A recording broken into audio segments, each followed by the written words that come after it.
Hello friends, આજે આપણે બનાવીશું રસિયા ઢોકળા।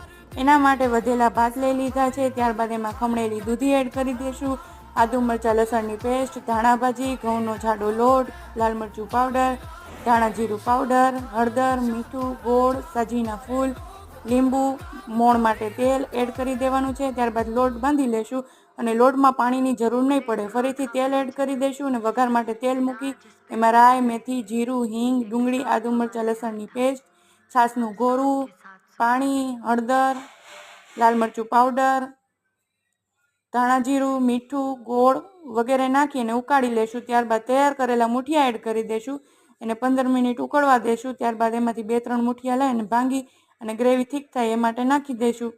ફરીથી એને 10 થી 15 મિનિટ માટે ઉકળવા દઈશું।